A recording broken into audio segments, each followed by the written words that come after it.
వారి మితిలేని కృపతో ఇక ఆధ్యాత్మిక వసంతములో శ్రమల దినాల ధ్యానమునకు 36వ దిన ధ్యానమునకు మిమ్మల్ని ప్రేమపూర్వకముగా ఆహ్వానిస్తున్నాను. ప్రభు కృప మీకు తోడై నడిపించును గాక.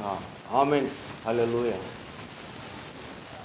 క్రీస్తే సర్వాధికారి, క్రీస్తే మోక్షాధికారి, క్రీస్తే మహోపకారి, క్రీస్తే ఆశీర్వాదారి, క్రీస్తే సర్వాధికారి, ముక్తి విధాత శ్రేత, శక్తిను సంగుదాత, భక్తి విలాప శ్రోత, పరమము వీడిగాన, క్రీస్తే సర్వాధికారి, దివ్యాపదంబురుసి, దైవాంబు తోడు రోసి, దాసుని రూపు దాల్చి, ధరణికి దేశగాన, క్రీస్తే సర్వాధికారి, శాశ్వత లోకవాసి, సత్యామృతం గురాసి, శాపాభారం మూసి, శ్రమలను సహించుగాన, క్రీస్తే సర్వాధికారి, సైతాను జనము గుల్ప, పాతాళమునకు పంపను, నీతి పదంబు బెంప, రుధిరంబుగార్చెగాన, క్రీస్తే సర్వాధికారి, మృత్యువు ముళ్ళు తుంప, నిత్యజీవము బెంప, మార్తాళి భయము తీర్ప, మరణంబు గెలిచెగాన, క్రీస్తే సర్వాధికారి, పరమందు దివ్యులైన, జరయందు మనుజులైన, ప్రతి నాలుక మోకాలు ప్రభునే భజించుగాన, క్రీస్తే సర్వాధికారి, ఈ నామమునకు మించు నామము లేదటంచు, యెహోవా తండ్రి యేసు హెచ్చించినాడుగాన, క్రీస్తే సర్వాధికారి, క్రీస్తే మోక్షాధికారి, క్రీస్తే మహోపకారి, క్రీస్తే ఆశీర్వాదారి, క్రీస్తే సర్వాధికారి. ప్రేమగల ప్రియ ప్రభువు, కృపగల దేవుడు, సర్వమానవాళి పాప పరిహారార్థమై ఆయన కలువరి శిలువలో చేసిన త్యాగము, రుధిర రక్త ద్వారాలు మన కొరకు కార్చిన విధి విధానమును బట్టి దేవునికి వందనాలు. మరణముతో యేసు ప్రభు వారి నడిపింపు ఆగిపోలేదు, కానీ పునరుద్ధానం అనే విజయమును ప్రభు మనకు అందించాడు. ఈ పునరుద్ధాన విజయములో క్రీస్తు పూర్వము జీవించిన జీవితము ఆపివేసి పరిశుద్ధమైన జీవితము జీవించాలని ప్రభు యొక్క ఉద్దేశము, తలంపు. అవునండి, వెలుగైన యేసు ప్రభు వారు మన జీవితాలను వెలిగించుటకి ఈ లోకమునకు వచ్చి సద్బోధలు ఎన్నో చేసి మంచి కార్యముల ద్వారా క్రియారూపముగా మనల్ని బలపరిచి మాదిరికరమైన జీవితమును జీవించమని చెప్తే, యేసుతో ఉన్నప్పుడే యేసుని కలగని అనేక మంది యేసు ప్రభు వారి యొక్క మందిర ఆవరణములో జరిగించిన కార్యములు, నికృత్యములు అనేకములు. ప్రత్యేకించి పస్కా పండుగ సమయంలో యేసు ప్రభు వారు యెరూషలేమునకు వచ్చి ఆయన చేసిన బోధలు, ఆయన ఇచ్చిన హెచ్చరికలు మనం గమనించినట్లయితే 35వ దినమున మనము చూసాం. అనగా జయప్రవేశము చేసిన 2వ దినమున ఆయన కొరకు ఫలించని ప్రతి తీగను నేను శపిస్తానని. అయితే మానవాళిని శపించుటకు రాలేదు, రక్షించుటకు. మానవాళిలో కూడా రక్షించబడి ప్రభు యొక్క రక్షణను స్వీకరించి ఇంకా ఫలములు లేని వ్యక్తులు ఉన్నారేమో, జాగ్రత్తగా ఉండండి ఆయన హెచ్చరించాడు. తీర్పరి రాబోతున్నాడు. వెలుగై ఉన్న యేసు ప్రభువారు ఆయన పయనించు మార్గములో ఫలించని ప్రతి చెట్టును ఆయన శపిస్తున్నాడు. శాపగ్రాహిగా మన కొరకు మారాడు.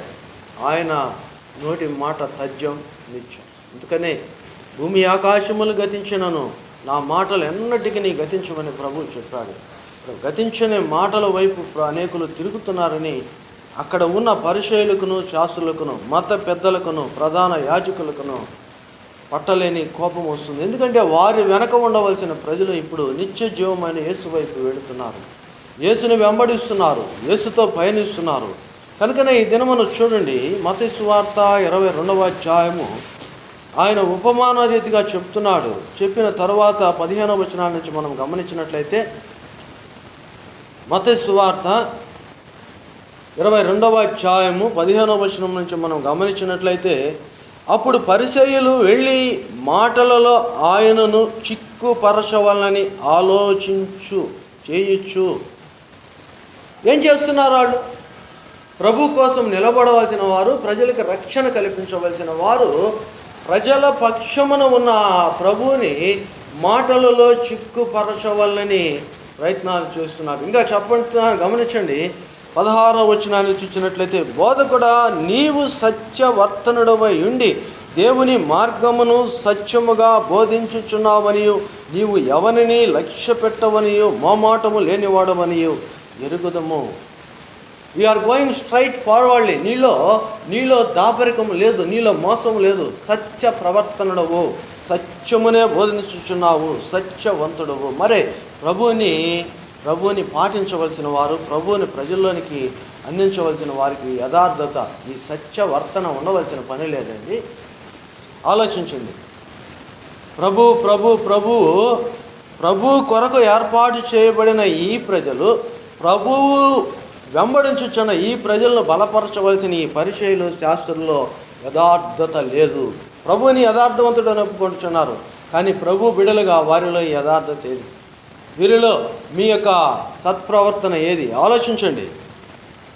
సత్యవర్తనుడవై దేవుని మార్గమున సత్యమును బోధించుచున్నావని నీవు ఎవరిని లక్ష్య పెట్టకుండా మొమ్మాటము లేనివాడువని ఎదుగుదము.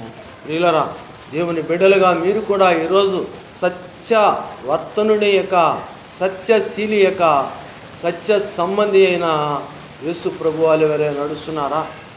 యేసు దేవుడు అంటున్నాడు, నేనే మార్గమును, నేనే సత్యమును, నేనే జీవమును, నా ద్వారా తప్ప ఎవడును పరలోకములో ప్రవేశించడు. పరలోకమునకు భూమి మీద సర్వాధికారి అయిన యేసు ప్రభువారు మరణ విజయముల ద్వారా పరలోకమును భూమి మీదను సర్వాధికారి అయిన యేసు ప్రభువారు ఆయన మార్గములో నడిచేవారు మాత్రమే. కానీ ఇక్కడ పరిచయులు ప్రభు యొక్క మార్గమునకు, ప్రభువునకు ఆటంకము పెడుతున్నాయి. ఎలాగైనను ఆయనను శోధించవలనని, ఎలాగైనను ఆయనని ఇబ్బంది పెట్టవలని, ఎలాగైనను ఆయనను ఇరుకులో ఇబ్బంది పెట్టవాలని చెప్తున్నారు. అయితే యేసు ప్రభువారు అంటున్నాడు, ఒక నాణ్యమును తీసుకొని పన్ను మీరు కడుతున్నారు కదా,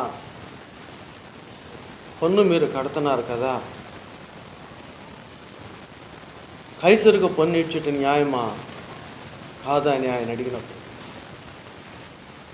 వారి దగ్గర సమాధానం లేదు. కానీ ప్రభు అంటున్నాడు, కైసరు కట్టండి, నాకు నాయి అనగా ఆయన శారీరక సంబంధంగా మాట్లాడలేదండి, ఆత్మీయ సంబంధముగా మాట్లాడాడు. నీవు ఆత్మీయ సంబంధముగా మారినప్పుడు శారీరకమును నీ సజీవ యాగముగా సమర్పించుకొనగలవు. అందుకనే యేసు ప్రభువారు అంటారు, హృదయము నిండి ఉండి దానిని బట్టి నోరు మాట్లాడును. హృదయము నిండి ఉండి దానిని బట్టి నోరు మాట్లాడును. ఇక్కడ ప్రభు దగ్గరకు వచ్చిన వ్యక్తులు, వారు ప్రభువుని అబద్ధికునిగాను, లేకపోతే రాజు యొక్క అధికారమునకు ఇతను తిరుగుబాటుదారునిగాను అప్పగించవలే అని వచ్చారు. ఈ బుద్ధి నీకు కూడా ఉన్నది. ఎదురువారిలో తప్పులు పట్టాలని, ఎదురువారిలో మార్గం మార్చాలని, ఎదురువారిని నిత్య జీవం వైపును కాక నిత్య నాశనమునకు నడిపించాలని నువ్వు కూడా చాలాసార్లు తాపత్రయపడుతున్నావు. కానీ ప్రభు చూస్తున్నాడు, ప్రభు వింటున్నాడు, ప్రభు మాట్లాడుతున్నాడు. సత్య సంబంధివా, లోకానుసారమైన జీవితమా, యథార్థత కొరకు ఆయన చూపిన మార్గములో నీవు దారి తప్పుతున్నావు. గమనించండి, దారి తప్పుతున్న నిన్ను ఆయన దారిలో పెట్టడానికి ఆయన ఆ యొక్క శ్రమల ధ్యానమును, శ్రమల దినాలను ఏర్పరిచి నీ కొరకు ఆయన ఇచ్చాడు. కనుకనే పాపము జోలికి మనం ఎన్నటికీ పోకుండా ఉండాలంటే ప్రభువులో మనము నాటబడాలి, ప్రభువులో వాడబడాలి, ప్రభువులో మనము హెచ్చించబడాలి, ప్రభు కృప మనము పొందుకోవాలి. కనుక ప్రియ సహోదరుడా, సహోదరి, ప్రభువుని కలిగి జీవించు, ప్రభువుతో నడువు, ప్రభు యొక్క మేలులో పొందుకో, ప్రభు యొక్క మేలులో పొందుకో. ప్రభు నీకు తోడై నడిపించుచున్నాడు. రెండవది గమనించండి, 23వ వచనమును, పునరుద్ధానము లేదని చెప్పాడు సద్దుకయ్యులు ఆయనను యొద్దకు వచ్చి, బోధకుడా, ఒకడు పిల్లలు లేకయే చనిపోయిన యెడల. ఇక్కడ మళ్ళా ఇంకోటి, ఇది శారీరకమైనది చూపుతున్నాడు. పునరుద్ధానము లేదనేప్పుడు ప్రభు ఎందుకు? మరణంతో ప్రభు యొక్క జీవితం ఆగిపోలేదండి. మరణము, సమాధి, పునరుద్ధానం అన్నది ఉంది. కానీ ఈ పునరుద్ధానముల గురించి పాత నిబంధన, యేసుక్రీస్తు వారి యొక్క బోధలను అంగీకరించని ఆ సద్దుకయ్యులనే తెగ యేసయ్య దగ్గరికి వచ్చి, యేసయ్య బోధకుడా అనే పిలుస్తున్నారు. సంతానము లేక పాత నిబంధన ధర్మశాస్త్ర ప్రకారము ఒకడు వివాహము చేసుకొని చనిపోయిన ఏళ్ళ దాని తర్వాత వారి యొక్క అన్నదమ్ములు ఆమెకు సంతానము కలుగు చేయటికి యోగ్యులని పాత నిబంధన ధర్మశాస్త్రము, పూర్వము ఆనాటి ధర్మశాస్త్రం అది, ఈరోజు కాదండి. తరములను బట్టి ధర్మశాస్త్రం మారుతుంది. ప్రజను బట్టి, దేశ పరిస్థితులను బట్టి వారికి నియమాలు, కట్టడలు మారుతున్నాయి. కానీ ఆ యూదుల యొక్క ధర్మశాస్త్రము ఆ దినములలో, అనగా క్రీస్తు శకము మొదటి 1000 సంవత్సరములలో ఒకడు సంతానము లేక చనిపోయిన ఏళ్ళ వారి అన్నదమ్ములలో యోగ్యుడైన వాడు ఆమెను స్వీకరించాలి, వారికి సంతానము ఇలా 7 అన్నదమ్ములు ఉన్నా కానీ వారి వల్ల సంతానము కలగలేదు. మరి పునరుద్ధానములో ఈమె సంతానము గురించి కాదు, ఎవరికి భారీగా ఉండునని అడుగుతున్నారు. వీళ్ళ మాటలన్నీ యేసు ప్రభు వారిని ఇబ్బంది పెట్టాలని, ఇరుకులో పెట్టాలనే చెప్తారు.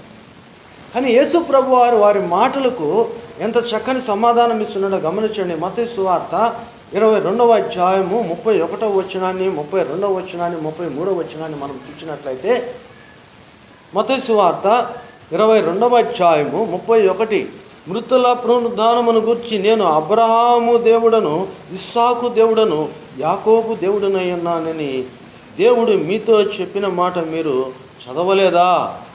పిల్లరా వినండి, 33వ వచనం ఆయన అంటున్నాడు, ఆయన సజీవులకే దేవుడు కానీ మృతులకు దేవుడు కాడని వారితో చెప్పను.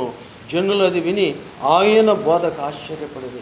ఏ జనముల మధ్య అయితే ఆయన్ని ఇరికించాలి, ఆయన అబద్ధికునిగా చేయాలి, ఆయనలో యథార్థత లేదని యేసు ప్రభు వారి దగ్గరికి వచ్చారో అదే మాటతో ఆయన వారికి సమాధానం ఇస్తున్నాడు. ఆయన సజీవులకే దేవుడు, అనగా బ్రతికి ఉన్నవారికి కాదండి, పరలోకం చేర్చబడే వారికే దేవుడు. ఆ రాజ్యము ఈ రాజ్యము వంటిది కాదని చెప్పిన యేసు ప్రభు. ముందు మనం చూసాం, కైసరు విషయంలో ఆయన శోధించారు, ఇప్పుడు పరలోక విషయంలో శోధిస్తున్నారు. అవును, శారీరకంగా బంధుత్వము, శారీరకమైన వనరుల కోసము, వసతుల కోసము నీ ఆశ చావక లోకములో సంచరించున్నామేమో. ఆయన చచ్చిన వారికి దేవుడు కాడు. కనుకనే ప్రకటన గ్రంథం 2వ అధ్యాయం స్పష్టంగా ఆయన అంటున్నాడు, మీరు పేరుకు జీవించి ఉన్నారు కానీ నీవు మృతుడివే.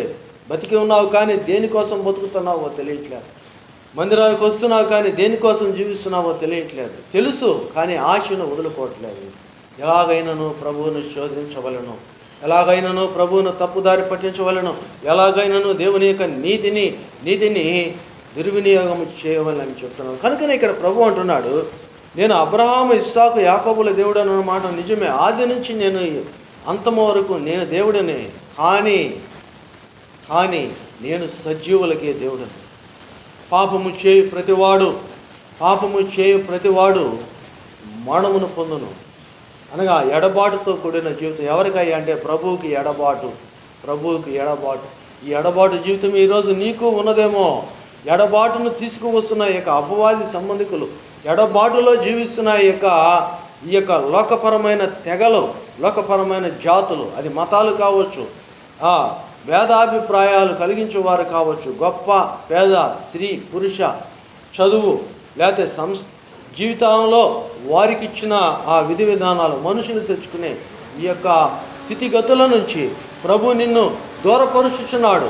ప్రభు నిన్ను ఆయన దగ్గరికి తీసుకొనిచున్నాడు. ప్రియులారా, ఎప్పుడైతే లోకమునకు దూరం అవుతుంటారో అప్పుడు ప్రభువుకు దగ్గర అవుతుంటారు. ఎప్పుడైతే ప్రభువుకు దూరం అవుతుంటారో అప్పుడు లోకమునకు దగ్గర అవుతుంటారు. ఎవరికి దగ్గర అవుతున్నావు, ఎవరికి దూరం అవుతున్నావు? ఒకసారి ఆలోచించు. ఇక ఆధ్యాత్మిక వసంతములో పాత స్థితిని వదిలిపెట్టి నూతనత్వములోనికి రావటానికి ప్రభు ఇచ్చిన ఈ ఆశీర్వాద గడియలో ఈ 36వ దినమున ప్రభు నీతో సూటిగా మాట్లాడుచున్నాడు. ఆయన కృపను నీకు అందిస్తున్నాడు. కనుక ప్రభుతో నీవు జీవించు, యథార్థముగా జీవించు. యేసు వెలుగులో యథార్థముగా ఈ వెలుగునే శోధించటానికి వచ్చిన వీరు మౌనులై ఎవరి పాటికి వాళ్ళు వెళ్ళిపోతున్నారండి. ఈరోజు మన పరిస్థితి కూడా ఇదే విధముగా ఉన్నది. ఎలాగైనాను ప్రభువుని శోధించాలని ఆజ్ఞలలో ముఖ్యమైన ఆజ్ఞ ఏదని మళ్ళా సద్దుకైలు అంటున్నారు. సద్దుకైలు నోరు మోపించాడని శాస్త్రులు వచ్చారు. ఇప్పుడు 34వ వచనంలో మనం గమనించినట్లయితే, ముందు 15వ వచనంలో పరిసయ్యులు వచ్చారు, 23వ వచనంలోనేమో సద్దుకైలు వచ్చారు, 34వ వచనంలోనేమో 35వ వచనంలో ధర్మశాస్త్రోపదేశకులైన శాస్త్రులు వచ్చి ప్రభువుని శోధిస్తున్నారు. ఆజ్ఞల్లో ముఖ్యమైనది ఏంటి? ఆజ్ఞల్లో ముఖ్యం. ఇలా ప్రభువుని శోధించుచు ఈ యొక్క 22వ అధ్యాయములో ప్రభువుని శోధించుచు ప్రశ్నలతో, అనగా వారికి తెలుసు కానీ ప్రజల ముందు ప్రభువుని యథార్థత నుంచి తప్పించాలని. ఈరోజు కూడా నీకు అదే ఉన్నది. ప్రభు బిడ్డవైన నీ జీవితంలో ఆర్థిక పరిస్థితులు బట్టి, ఆరోగ్య పరిస్థితులు బట్టి, సమాజంలో గుంపులను బట్టి నీ యథార్థత కోల్పోతున్నావేమో. ప్రభు అడుగుతున్నాడు, ఎవరి వైపు ఉన్నావు నువ్వు? నా వైపు ఉన్నావా? నన్ను వెంబడిస్తున్నావా? లోకానుసారముగా జీవిస్తున్నావా? చాలామంది ప్రభువుని వెంబడిస్తూ కూడా లోకానుసారమైన పద్ధతులతో ప్రభువులో నడవాలని ప్రయత్నం చేస్తున్నారు. మోసపోకటి దేవుడు వెక్కిరించబడడు. నీ యథార్థత పోతుంది, నీవే ప్రభువుకు దూరం అవుతావు. ఈ స్థితి నుంచి తప్పించుకున్నటకు ఈ యొక్క ఆధ్యాత్మిక వసంతము ప్రభు నీకు అనుగ్రహించాడు. ఇట్టి కృప ప్రభువులో నీవు జీవించు. ప్రభు నీకు తోడై నడిపించునుగాక. నీ కొరకు ప్రార్థన చేస్తున్నా. రాత్రంతయు పగలంతయు ప్రార్థనలో గడుపు, వాక్య ధ్యానములో గడుపు. నీ నోటి మాట ద్వారా ఎవరిని శోధించబాకు, ప్రభువుని అంతకంటే శోధించబాకు. ప్రభువులో జీవించి నీ యథార్థతను కాపాడుకు. నీ గురించి ప్రార్థన. ప్రేమగల తండ్రి, యథార్థముగా జీవించమని మీరు మాకు ఈ దినమున నేర్పారు. ఆయన పరిచయులు కావచ్చు, సద్దుకాయలు కావచ్చు, శాస్త్రులు కావచ్చు, ఎవరైనాను మిమ్మల్ని శోధించటకు వచ్చినప్పుడు వారిని నాయన మీరు మౌనుల్ని చేస్తారు. మీలో ఉన్న ఈ యొక్క సత్ప్రవర్తన, యథార్థత, మీరు సత్యవర్తనుడు కనుక మేమును సత్యవంతులుగా జీవించటకు ఈ యొక్క ఆధ్యాత్మిక వసంతంలో మీ కొరకున్న ఈ యొక్క బిడ్డలను మీరు దీవించమని, ఆశీర్వదించమని యేసు నామమున అడుగుచున్నాము తండ్రి. ఆమేన్.